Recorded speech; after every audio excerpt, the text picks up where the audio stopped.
係個網友嗱，呢條片呢就講呢一個四川亞霸州紅旗特大橋塌橋事件，但係我唔係淨係講呢單嘢，你知啦，我做新片都會有深一層嘅 research 啊，講埋今年塌咗幾多橋，同埋呢啲橋冧得係幾咁荒謬，大陸嘅制度上嘅荒謬，呢個要質問大陸當局嚇。呢啲咁樣嘅工程究竟係想點？呢個就係好啦。嗱，介紹呢一隻呢一個好特別嘅洗頭水。呢個洗頭水咧叫 Soilab 嚇，係嗰個老闆咧2021年患咗乳癌，咁啲頭髮甩晒，咁後來研究出嚟嘅呢個係嚇。佢食咗呢隻嘢咧，咪用呢隻嘢洗頭，同埋用個精華素咧，係大幅度減低嗰個頭髮甩嘅，係經過百幾個醫師證實嘅呢樣嘢，喺台灣、喺日本、喺韓國好行嘅。咁就買一個洗頭水，2支精華素就送多1支俾你嚇。呢個係嗱，大家睇下，連續使用12個月之後，使用前、使用後嘅分別。呢個連續使用前、使用後。係好大分別嘅，呢個係用呢一個係使用前使用後，呢個3個月使用前使用後。嗱，大家聽下呢個韓國用家點講。 한국인이라면 검정콩이 두피와 탈모에 좋다는 건 다 알고 있을 만큼 동의보감에도 나와 있죠. 그런 검정콩 추출물이 64% 이상 담긴 양질의 두피 영양제와 샴푸라고요? 이건 안 써볼 이유가 없죠. 소이랩 샴푸는 건강한 두피를 만들어주고 풍성한 모발을 유지해주는 과학적으로 입증된 샴푸예요. 허니 블랙빈 두피 앰플은 영양 케어는 물론 쿨링감 너무 좋고 두피 가려움은 안녕. 점점 얇아지는 제 머릿결 이제는 보호받을 수 있을 것 같아요. 여러분도 소이랩 블랙빈 라인으로 검정콩의 놀라운 힘을 느껴보세요. 有啲朋友或者長輩啊，有嚴重嘅脫髮，尤其是因為食藥咧、做化療呢啲，你應該送俾佢，或者介紹佢買嚇。呢個而家一套就係好平嘅，就一套就係720蚊，就1支洗頭水。呢個就係3個精華素，可以用幾個月嘅啦，可以用幾個月。好啦，四川省亞霸州，亞霸州係乜嘢咧？亞霸州就係出名係多藏族嘅。紅旗特大橋11號發生崩塌，1月剛啱通車，到而家唔夠10個月，200日，無端端成條橋冧咗，但係冇死人，點解？根本冇車行，佢哋冇封到條橋唔知點解冧咗，但係冇死人。冇人行嘅鬼橋嚟嘅。交通廳介入紅旗橋冧嘅調查，呢個就係喺1月14號呢條線完成，呢個係當地政府話10月下晝3點幾，工作人員巡邏發現橋頭路面同邊坡有裂縫，進行交通管制，冇人傷亡。當局初步調查，其實冧得好快。裂縫係旁邊山體滑坡所導致。呢條起緊亞霸紅旗特大橋，全長758公尺，唔係好長嘅啫，但係就好高，主跨220公尺。呢個凌空呢條220公尺，主躉高172公尺，哇！呢個172公尺喎，將近600尺喎，60層樓咁高喎。採3跨1聯嘅預應力混凝土連續鋼構結製，呢個係3跨3段，呢個係由中國電建集團呢個成都勘察設計院建造，2025年1月完成合龍，被譽為雲中之橋，呢個係起咗10億，係一個先進嘅工程。按當地氣象局顯示咧，當日冇雨、冇累積降水、冇極端天氣、冇地震，一條剛啱起好嘅國道橋喺正常天氣下冇負重載啊，一向賴負超載啊，對於一個成熟工程體系嚟講係不可理解嘅。全球工程界有個共識，新橋梁如果1年內結構性崩塌，無論係唔係滑坡，就即係成個制度已經彎晒。因為現代橋梁嘅設計係有地質勘探、邊坡建模、長期監察，係有精密嘅技術支持嘅。呢個唔係唔可知嘅嘢嚟嘅，你一早應該知。有衛星干涉雷達、3維地質建模、地下位移監測，有 sensor、紅外熱像、邊境恐壓感測器、結構應力改變感測，係好多手段。如果個國家正常運行咧，呢啲技術咧喺滑坡早半年就知啦，1年或者幾年之前就偵察得到噶啦。根本如果話俾你聽，經常滑坡嘅根本冇可能喺度起條咁嘅巨型嘅橋。呢個就係紅旗大橋倒塌，工程界第一個疑問：點解要喺個滑坡體上面起橋？第二個疑問更加尖銳，點解冇持續監測？去到一冧嗰日就冧。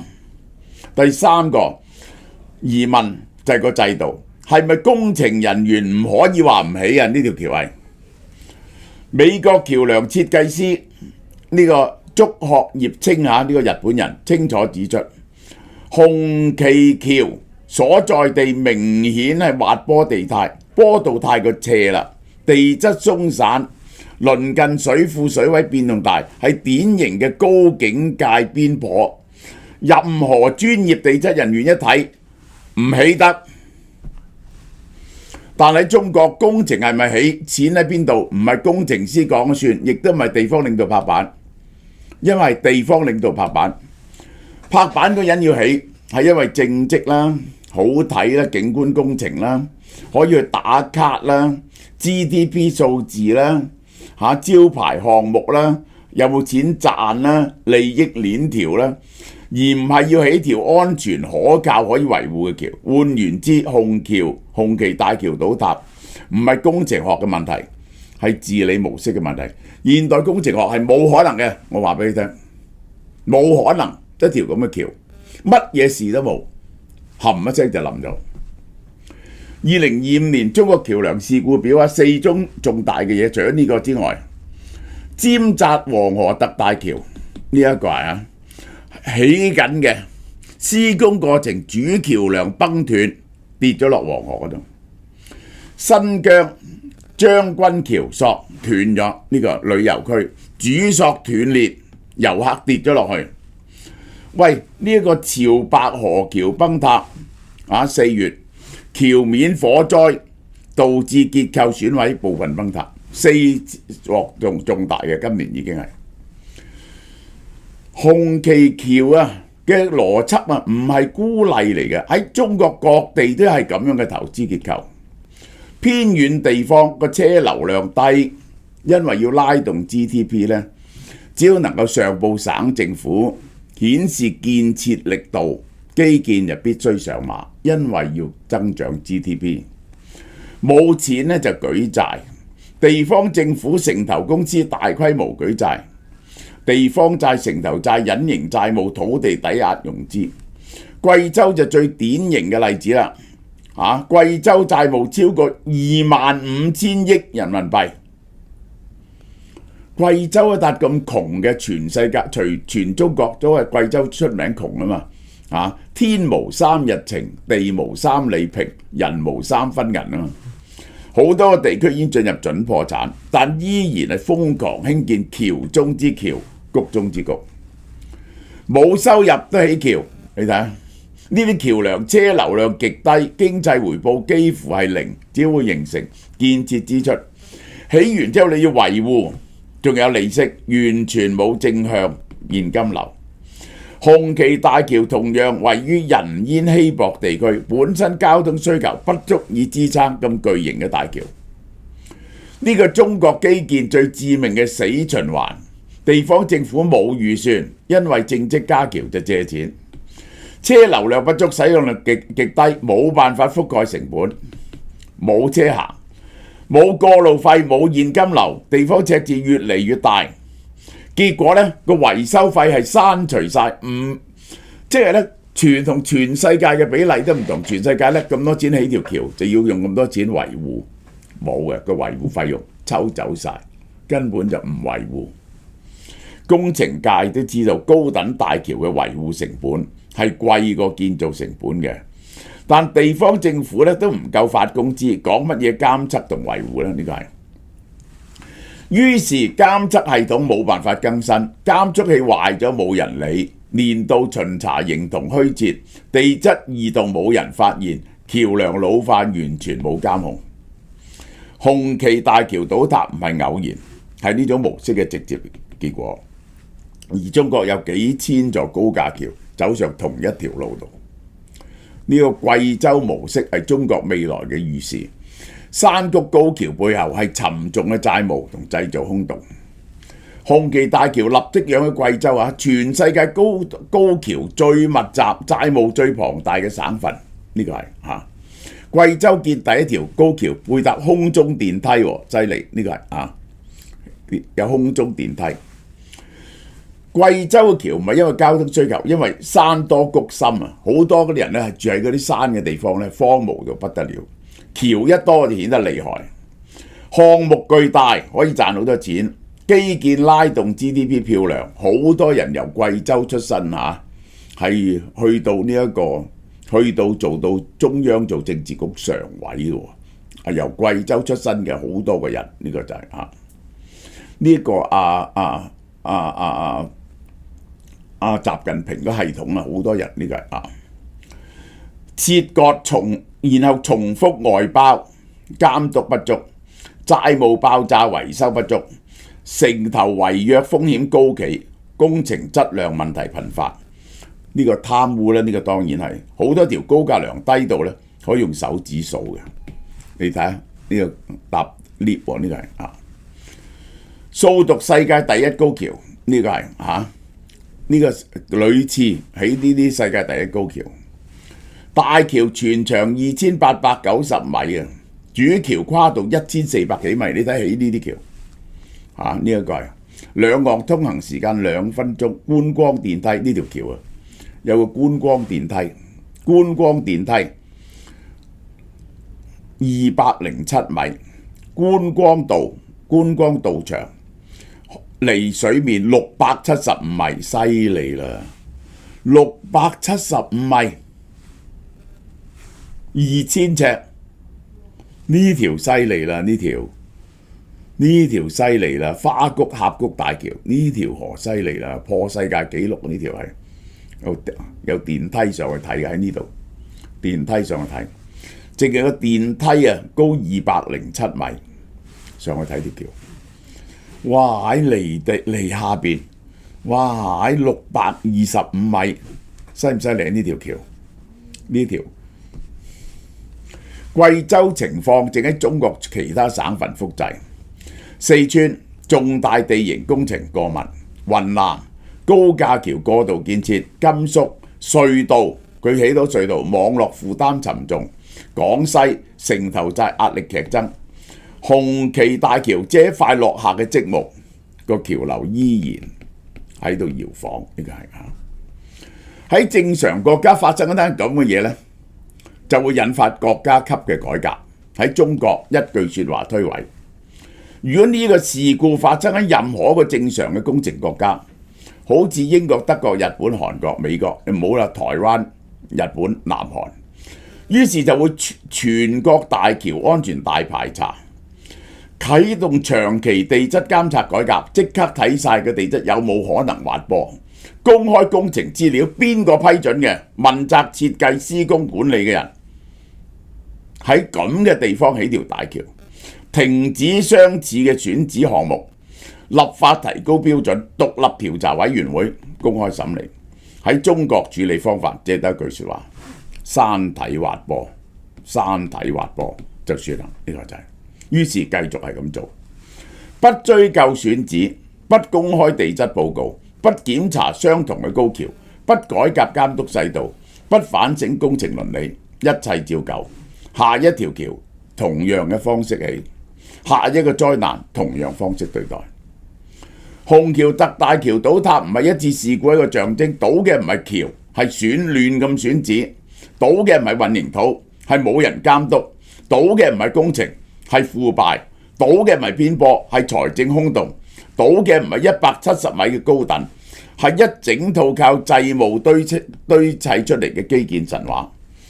從工程角度嚟講，滑坡可以預測嘅；從制度嚟講，危險已經寫咗喺藍圖入邊，冇辦法交代嘅，係要坐監嘅呢件事啊！